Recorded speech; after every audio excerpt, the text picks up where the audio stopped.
Radio ஆளுன்னு இவங்க ஆளுங்களை மாத்தி மாத்தி அனுப்பிக்கிட்டு இதெல்லாம் என்ன மக்களுக்கு தெரியாதுன்னு நினைச்சிட்டு இருக்கீங்களா?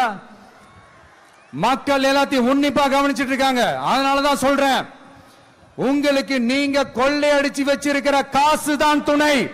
ஆனா எனக்கு என் மேல எல்லையில்லா பாசம் வச்சிருக்கிற இந்த மாசு தான் துணை.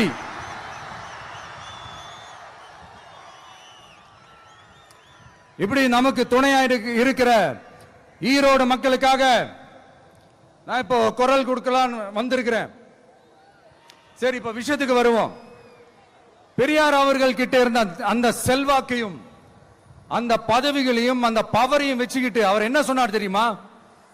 இவ்வளவு செல்வாக்கு, இவ்வளவு பதவிகள், இவ்வளவு பவர் இருந்தோம் நான் ஒரு 5 பைசா காசு சம்பாதிச்சிருப்பேனா?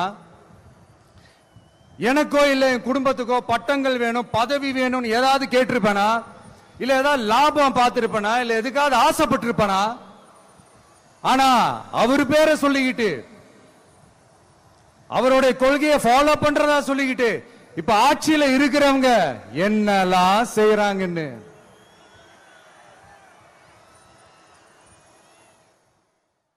அதனாலதான் சொல்றோம், பெரியார் பேரை சொல்லிக்கிட்டு தயவு செஞ்சு கொள்ளையடிக்காதீங்கயா, தயவு செஞ்சு கொள்ளையடிக்காதீங்க. அவரு பேரை சொல்லிக்கிட்டு பெரியார் பேரை சொல்லி கொள்ளையடிக்கிற இவங்க தான் நம்மளுடைய அரசியல் எதிரி.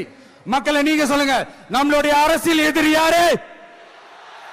நம்மளுடைய கொள்கை எதிரி யாரு? ரிப்பீட், நம்மளுடைய அரசியல் எதிரி யாரு? நம்மளுடைய கொள்கை எதிரி யாரு?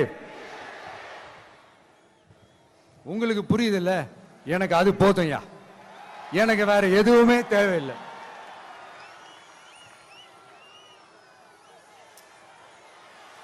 அதனாலதான்